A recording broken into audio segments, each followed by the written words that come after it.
শ্বাসকষ্ট থাকায় বেগম জিয়াকে দেয়া হচ্ছে অক্সিজেন। স্বাস্থ্য পরীক্ষার রিপোর্ট পর্যবেক্ষণে মেডিকেল বোর্ড। অক্সিজেন তাকে দেওয়া হচ্ছে এবং এখন তিনি স্থিতিশীল আছেন। করোনা পরিস্থিতি বিবেচনায় দেশে চিকিৎসা হওয়াই ভালো, বিদেশে পাঠাতে লাগবে আদালতের অনুমতি। মাননীয় প্রধানমন্ত্রী যেই ধারায় তাকে শাস্তি স্থগিত রেখে চিকিৎসা সেবা দিয়েছেন, এখন আরও কিছু পেতে হলে তাকে কোর্টের মাধ্যমে আসতে হবে। করোনার চিকিৎসা তো সব দেশে একই রকম, এবং যে সমস্ত দেশে নিয়ে যাওয়ার কথা বলছে তাদের অবস্থা কিন্তু আমাদের এই দেশের তুলনায় অনেক খারাপ। দেখছিলেন প্রধান শিরোনাম। রাতের সময়ের সঙ্গে আছি আমি জাফর সাদিক। এবার অন্যান্য শীর্ষ সংবাদ।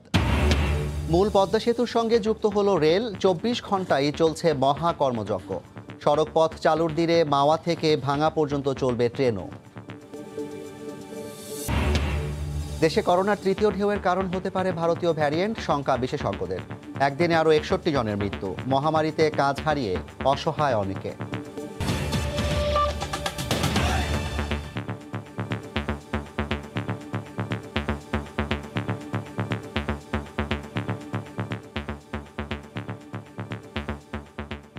শ্বাসকষ্ট থাকায় বিএনপি চেয়ারপারসন বেগম খালেদা জিয়াকে অক্সিজেন দেওয়া হচ্ছে।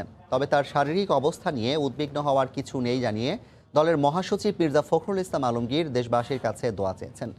এদিকে বেগম জিয়ার স্বাস্থ্য পরীক্ষার সব রিপোর্ট পর্যবেক্ষণে 10 সদস্যের মেডিকেল বোর্ডের সভা হয়েছে। হঠাৎ করে শ্বাসকষ্ট শুরু হলে রাজধানীর এভারকেয়ার হাসপাতালে চিকিৎসাধীন বিএনপি চেয়ারপারসন বেগম খালেদা জিয়াকে সোমবার দুপুরে কেবিন থেকে করোনারি কেয়ার ইউনিট সিসিইউতে নেওয়া হয়। রাতে হাসপাতালের বাইরে এসে এ নিয়ে সাংবাদিকদের ব্রিফ করেন তার ব্যক্তিগত চিকিৎসক ডাক্তার AZM জাহিদ হোসেন। বেগম জিয়ার শ্বাসকষ্ট ও সিসিইউতে স্থানান্তর নিয়ে গণমাধ্যমকে আনুষ্ঠানিকভাবে অবহিত করেন তিনি। সমস্ত পরীক্ষা নিরীক্ষা চলছে। মঙ্গলবার সকালে শ্রমিক দল আয়োজিত এক ভার্চুয়াল আলোচনায় যোগ দিয়ে বিএনপি মহাসচিব বলেন, বেগম জিয়াকে অক্সিজেন দেওয়া হচ্ছে। গতকাল তার একটু শ্বাসকষ্ট হওয়ায় তাকে সিসিইউতে নেওয়া হয়েছিল। তিনি এখনো সিসিইউতেই আছেন এবং অক্সিজেন তাকে দেওয়া হচ্ছে এবং এখন তিনি স্থিতিশীল আছেন। বেগম জিয়াকে বিদেশ নেওয়ার জন্য স্বরাষ্ট্রমন্ত্রীর কাছে ফোন করেছেন মির্জা ফখরুল, এমন গুঞ্জন ওঠে সোমবার রাতে। এ ব্যাপারে মোবাইল ফোনে জানতে চাইলে গুঞ্জনটি নাকচ করে দিয়ে তিনি বলেন, বিদেশে চিকিৎসা নেওয়ার বিষয়ে কোনো আবেদন বা সিদ্ধান্ত নেওয়া হয়নি। বেগম জিয়ার শারীরিক অবস্থা ফোনে স্বরাষ্ট্রমন্ত্রীকে জানানো হয়েছে। আজকে পত্রিকাতেও আপনার দেখলাম দুই একটা টুইট করেছে আর কি, দ্যাটস নট ট্রু। এদিকে বেগম জিয়ার শারীরিক অবস্থা ও স্বাস্থ্য পরীক্ষার ফল নিয়ে 10 সদস্যের মেডিকেল বোর্ডের সভা বিকেলেই শেষ হয়েছে। গত 10 এপ্রিল বেগম জিয়ার করোনা টেস্ট করা হলে 11 এপ্রিল রিপোর্ট পজিটিভ আসে। 25 এপ্রিল দ্বিতীয় টেস্ট করা হলে আবারও রিপোর্ট পজিটিভ এলে 28 এপ্রিল তাকে রাজধানীর এভারকেয়ার হাসপাতালে ভর্তি করা হয়। সালাউদ্দিন সুমন, সময় সংবাদ, ঢাকা। বিএনপি চেয়ারপারসন বেগম খালেদা জিয়ার শারীরিক অসুস্থতায় আলোচনায় বিদেশে নিয়ে তার চিকিৎসা প্রসঙ্গ। এ নিয়ে আলোচনা করতে স্টুডিওতে আছেন সহকর্মী আফজাল হোসেন। আফজাল। জাফর, আপনাকে ধন্যবাদ। বেগম খালেদা জিয়ার শ্বাসকষ্ট গত সোমবার থেকে শুরু হয়েছে। এই শ্বাসকষ্টের কারণে বেগম খালেদা জিয়াকে আইসিইউতে নেওয়া হয়েছে, সিসিইউতে নেওয়া হয়েছে। আর সবশেষ খবর হচ্ছে যে বেলা 5টার দিকে, অর্থাৎ বিকেল 5টার দিকে মির্জা ফখরুল ইসলাম আলমগীর বিএনপির মহাসচিব তিনি গণমাধ্যমকে জানিয়েছেন বেগম খালেদা জিয়ার অবস্থা, শারীরিক অবস্থা গতকালকের চেয়ে ভালো এবং তাকে 2 লিটার পর্যন্ত অক্সিজেন দেয়া হচ্ছে এবং ডাক্তাররা খুশি।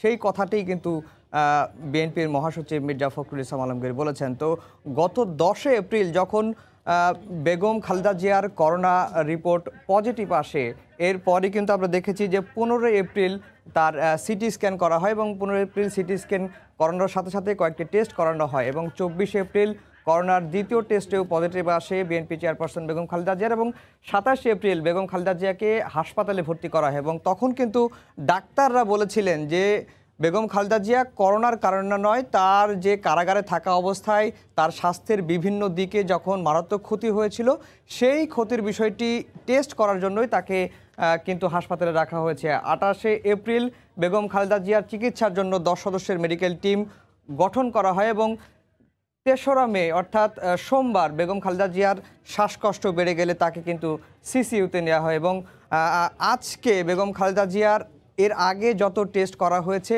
সেই টেস্টগুলো পর্যবেক্ষণ করতে 10 সদস্যের মেডিকেল বোর্ড একটি বৈঠকে বসেছিলেন। বৈঠকে সেটি পর্যালোচনা করা হয়েছে এবং কি বিষয়ে পর্যালোচনা করা হয়েছে সেটি হয়তো গণমাধ্যমের সাথে কথা বলে জানাবেন বলে আমরা জানতে পেরেছি। তো এই মুহূর্তে এভার কেয়ার হাসপাতালের সামনে আছেন আমাদের সহকর্মী সালাউদ্দিন সুমন। আমরা সুমনের কাছে জানতে চাইবো যে বেগম খালেদা জিয়ার স্বাস্থ্যের এখন কি অবস্থা এবং যে 10 সদস্যের মেডিকেল বোর্ড বসেছিল তার রিপোর্ট পর্যালোচনার জন্য তারা কোনো তথ্য আপনাকে দিয়েছে কিনা? জেনে থাকবেন যে বিকেলেই কিন্তু যে খালেদা জিয়ার চিকিৎসার সবশেষ অবস্থা নিয়ে, অর্থাৎ আপনি জেনে থাকবেন যে এখানে তার বেশ কয়েকটি মেডিকেল টেস্ট করা হয়েছে কয়েকদিনে এখানে এভার কেয়ার হাসপাতালে নিয়ে আসার পরে। সেই রিপোর্টগুলো নিয়ে পাশাপাশি তার যে শ্বাসকষ্ট বেড়েছে এবং এ কারণে তাকে সিসিইউতে নিয়ে আসা হয়েছে, সেই বিষয়টিকে সামনে রেখেই 10 সদস্যের চিকিৎসকদের মেডিকেল বোর্ড বসে বিকেলে। সেই বিকেলেই তারা সিদ্ধান্ত নেন যে তার পরবর্তী চিকিৎসা কি হবে, কিন্তু আমরা এখন পর্যন্ত জানতে পারিনি যে তারা কি সিদ্ধান্ত নিয়েছেন। আর কিছুক্ষণ পরেই হয়তো আমরা জানতে পারবো। আমরা জানার চেষ্টা করেছি, বিএনপির পক্ষ থেকে বারবার বলা হচ্ছিল, ডাক্তারদের পক্ষ থেকেও বারবার বলা হচ্ছিল দলীয় হাইকমান্ডের নির্দেশ ছাড়া কোনো ব্রিফিং তারা করবেন না, ডাক্তাররাও করবেন না, বিএনপির পক্ষ থেকেও কেউ কোনো কথা বলবেন না।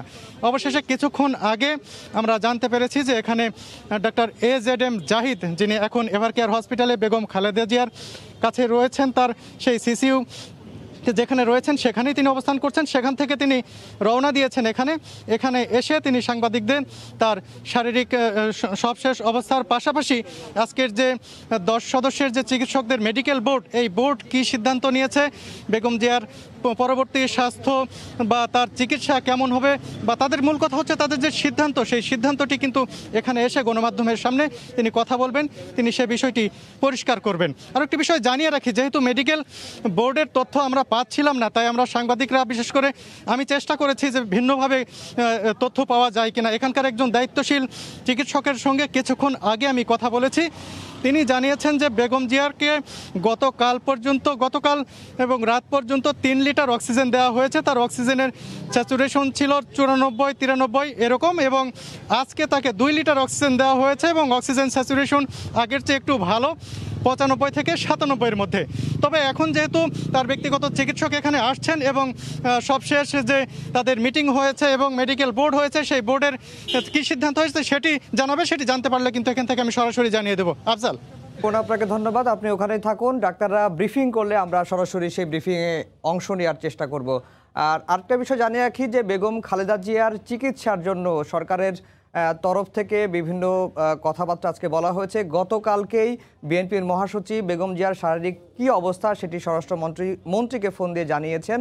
তো আজকে দিনভর আলোচনা ছিল যে বেগম খালেদা জিয়ার পরিবার বেগম খালেদা জিয়ার চিকিৎসার জন্য সিঙ্গাপুর অথবা লন্ডনে নিয়ে যেতে চান তার পরিবার, সে বিষয়টি উঠে এসেছে। যদিও আওয়ামী লীগের নেতারা, স্বরাষ্ট্রমন্ত্রী, তথ্যমন্ত্রী তিনি কথা বলেছেন, মাহবুবুল আলম হানিফ কথা বলেছেন, তারা কিন্তু একটি কথাই বারবার বলার চেষ্টা করেছেন যে বেগম জিয়ার চিকিৎসার বিষয়ে সরকার আন্তরিক, দেশে থেকেই উন্নত মানের চিকিৎসা করা হবে। যদি তাকে বিদেশে নিতে হয় তাহলে আদালতের মাধ্যম দিয়ে যেতে হবে, যে আদালত বেগম খালেদা জিয়াকে দণ্ড দিয়েছেন সেই আদালতেই আবেদন করতে হবে। তো এই বিষয়ে আমাদের একটি রিপোর্ট রয়েছে, আমরা এখন রিপোর্টটি দেখব। করোনা আক্রান্ত বিএনপি চেয়ারপারসন বেগম খালেদা জিয়াকে সোমবার এভার কেয়ার হাসপাতালের সিসিইউতে স্থানান্তরের পর থেকেই আলোচনায় উন্নত চিকিৎসা নিতে বিএনপি নেত্রীর বিদেশ যাওয়া প্রসঙ্গ। মঙ্গলবার এই প্রসঙ্গে কথা বলেন আওয়ামী লীগ নেতারাও। রাজধানীর বংশালে আওয়ামী লীগের পক্ষ থেকে ত্রাণ বিতরণ অনুষ্ঠানে যুগ্ম সাধারণ সম্পাদক মাহবুবুল আলম হানিফ বলেন, তার চিকিৎসার বিষয়ে আন্তরিক সরকার। বেগম খালেদা জিয়ার চিকিৎসা, তার সর্বোচ্চ চিকিৎসা সেবা যাতে পেতে পারে সে ব্যাপারে আমরা সকলের সহায়তা আমরা করে এসেছি।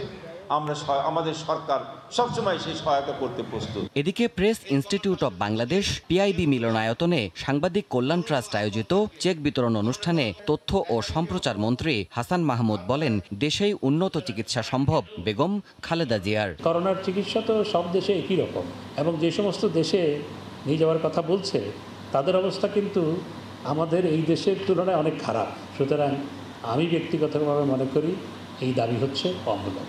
একই দিন বিকেলে পূর্ব রাজাবাজারে প্রধানমন্ত্রী শেখ হাসিনার পক্ষে অসহায়দের ত্রাণ বিতরণ অনুষ্ঠানে স্বরাষ্ট্রমন্ত্রী জানান, বিদেশে নিতে কোনো আবেদন করেনি বেগম জিয়ার পরিবার। তার তরফ থেকে কোনো ধরনের, যেই আপনারা যেটা বললেন, কোনো ধরনের আবেদন, কোনো ধরনের নিবেদন আমাদের কাছে আসে। যেই ধারায় তাকে শাস্তি স্থগিত রেখে চিকিৎসা সেবা দিয়েছেন, এখন আরও কিছু পেতে হলে তাকে কোর্টের মাধ্যমে আসতে হবে। বিএনপি চেয়ারপারসনের চিকিৎসায় সরকার আন্তরিক বলেও জানান আসাদুজ্জামান খান কামাল।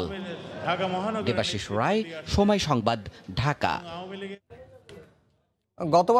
গত বছরের 25শে মার্চ বেগম খালেদা জিয়াকে তার সাজা স্থগিত করে সরকার নির্বাহী আদেশে সাময়িক মুক্তি দিয়েছিলেন এবং মুক্তির মেয়াদ কিন্তু পরপর 3 দফা বাড়ানো হয়েছে। এখন যেহেতু বেগম খালেদা জিয়ার চিকিৎসার জন্য তার পরিবার বিদেশে নেওয়ার বিষয়টি ইঙ্গিত দিয়েছেন বা বিদেশে নেওয়ার বিষয়টি সামনে এসেছে, সে কারণে বেগম খালেদা জিয়া বিদেশে যেতে পারবেন কিনা বা তার পরিবারের পক্ষ থেকে কোনো আবেদন করা হবে কিনা, স্বরাষ্ট্রমন্ত্রী যদিও বলেছেন যে এখন পর্যন্ত তারা এ বিষয়ে কোনো আবেদন পাননি। আমরা দেখেছি যে বেগম খালেদা জিয়ার মুক্তির কিন্তু 2টি শর্ত ছিল। যখন বেগম খালেদা জিয়াকে মুক্তি দেওয়া হয় তখন কিন্তু বলা হয়েছিল যে বাসায় অবস্থান করেই চিকিৎসা নিতে হবে বেগম জিয়াকে এবং দেশের বাইরে যেতে পারবেন না। একজন দণ্ডপ্রাপ্ত আসামি যার দণ্ড সাময়িক স্থগিত করা হয়েছে সেই ব্যক্তি বিদেশে যেতে পারবেন কিনা সেটি নিয়ে কিন্তু একটি আইনি ব্যাখ্যার প্রয়োজন রয়েছে। আইনজীবীরাই হয়তো ভালো বলবেন, যদিও বিএনপির আইনজীবীরা বলছেন যে এক্ষেত্রে কোনো বাধা নেই সরকার যদি অনুমতি দেন। আর আওয়ামী লীগের আইনজীবী যাদের সাথে আমি কথা বলতে পেরেছি টেলিফোনে, তারা বলছেন যে না, যে আদালত তাকে দণ্ড দিয়েছে সেই আদালতের অনুমতি নিয়েই তাকে যেতে হবে, এমনটি কিন্তু দুদকের আইনজীবী বারবার বলছেন। জাফর, আপনি যেমনটি বললেন যে তাকে বিদেশে নেওয়ার ব্যাপারে কথা হচ্ছে, এর আগে কিন্তু সরকারের নির্বাহী আদেশে তিনি মুক্ত হয়েছেন, তাহলে এখন সরকারের নির্বাহী আদেশে তিনি দেশের বাইরে যেতে সমস্যাটা আসলে আইনিভাবে কোথায়?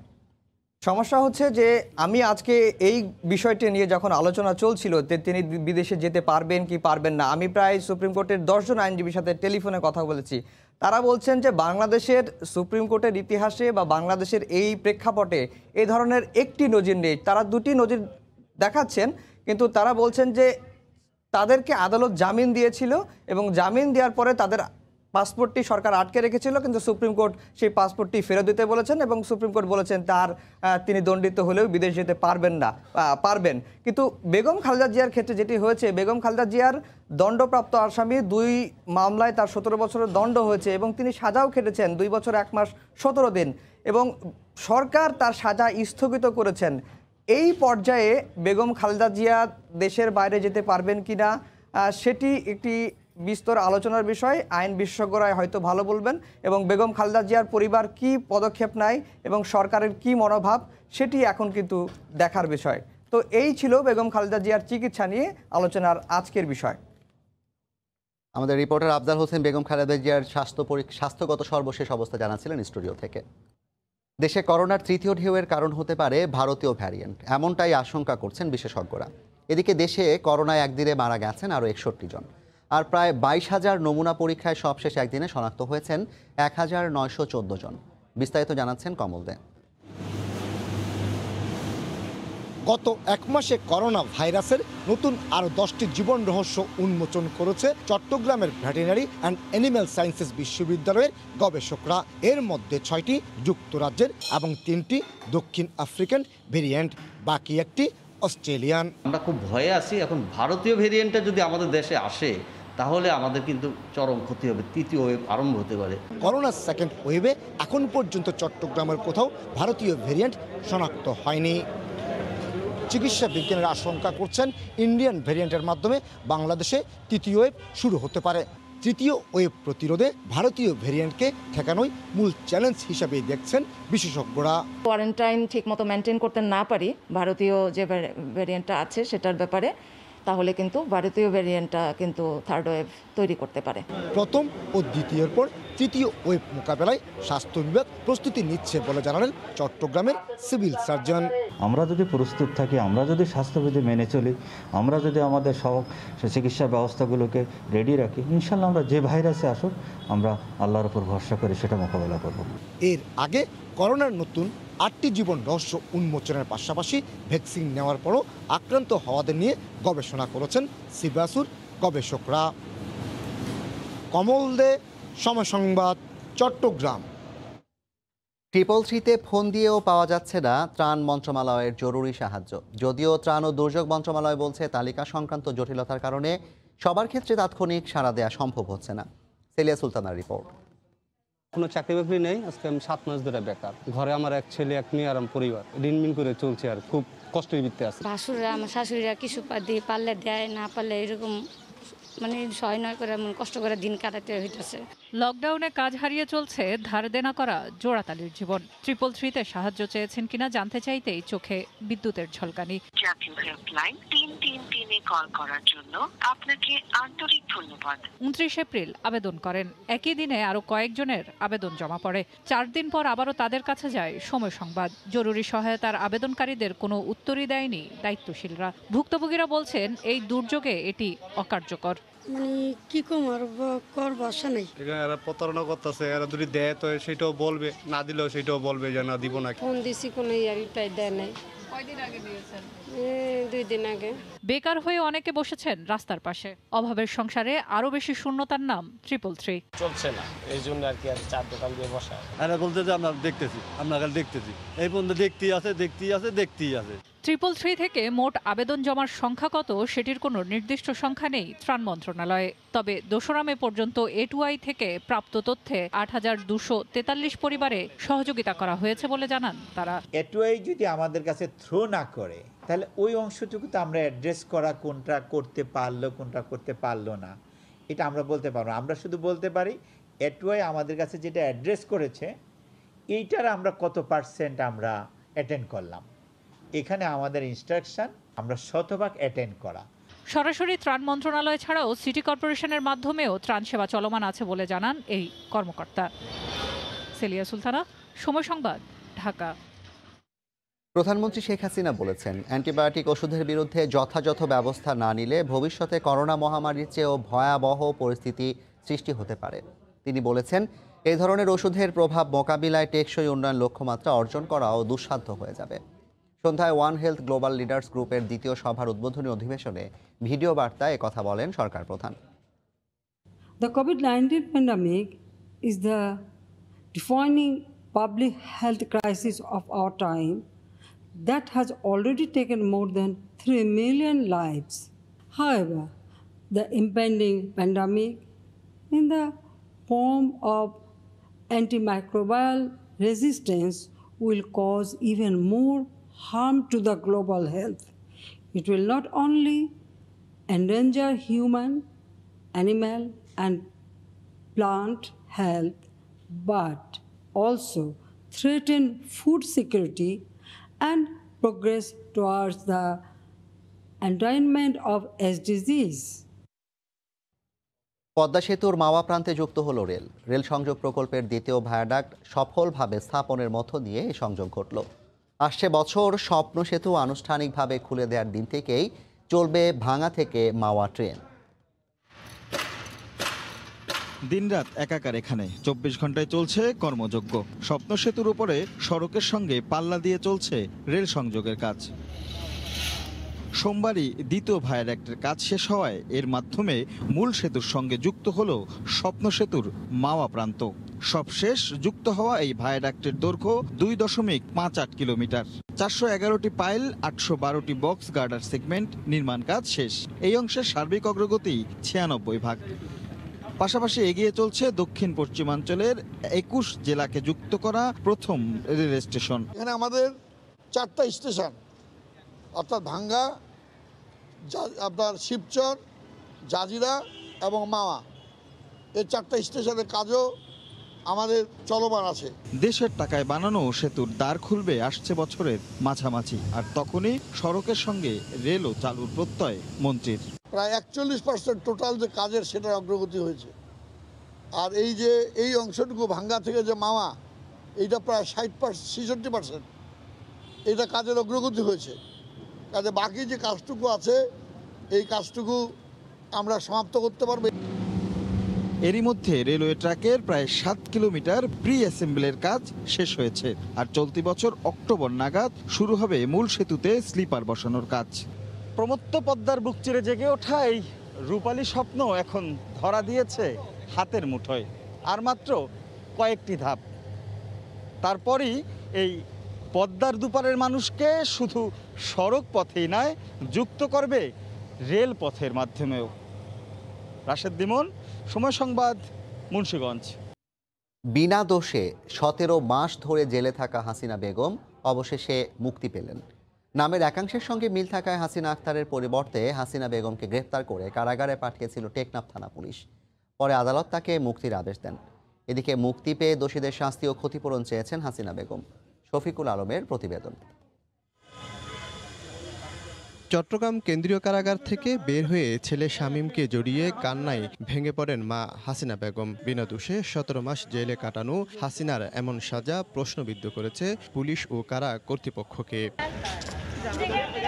ইয়াবা মামলার আসামি হাসিনা আক্তারের নামের প্রথম অংশের মিল থাকায় নির্দোষ হাসিনা বেগমকে গ্রেফতার করে কারাগারে পাঠায় টেকনাফ থানা পুলিশ। পরে এক আইনজীবী আদালতকে বিষয়টি জানালে আদালত পুলিশ ও জেল সুপারকে তদন্তের নির্দেশ দেন। তদন্ত শেষে মঙ্গলবার শরীফুল আলমের আদালত ভার্চুয়াল শুনানির পর হাসিনা বেগমকে মুক্তির নির্দেশ দেন। এ ঘটনায় দোষীদের বিচার দাবি করেন হাসিনা বেগম। কেন আমাকে এখানে এতদিন জেলখানায় রেখেছিল? আমি এখন চলে মেয়েদেরকে নিয়ে কোথায় দাঁড়াবো? আমার বাড়িঘর সারা হয়ে গেছি। আমার আম্মুকে পেয়ে আমার থেকে অনেক খুশি লাগছে।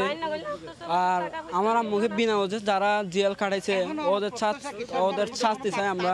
নির্দোষ হাসিনার নাম, বয়স ও গ্রামের সাথে দোষী হাসিনার কোনো মিল নেই। তারপরও কিভাবে নিরাপদ হাসিনাকে কারাগারে যেতে হলো সে প্রশ্ন সবার। এর ক্ষতিপূরণ দাবি করেছেন হাসিনার আইনজীবী। যারা এটার জন্য দায়ী পুলিশ, তাদের ব্যাপারে আমরা কোর্টকে জানাবো যেন আইনি প্রতিকারে মহিলা পায়। তার যে ক্ষতি হয়েছে সে একটা ক্ষতিপূরণ আমরা দাবি করব। 2017 সালে কর্ণফুলী থানার এক ইয়াবা মামলায় আসামি হাসিনা আক্তার ও তার স্বামী রিদি হাসান কারাগারে যান। পরে হাইকোর্ট থেকে জামিনে বেরিয়ে পলাতক ছিলেন তারা। শফিকুল আলম, সময় সংবাদ, চট্টগ্রাম। লকডাউনের মধ্যে চলছে ঈদের শেষ মুহূর্তের কেনাকাটা।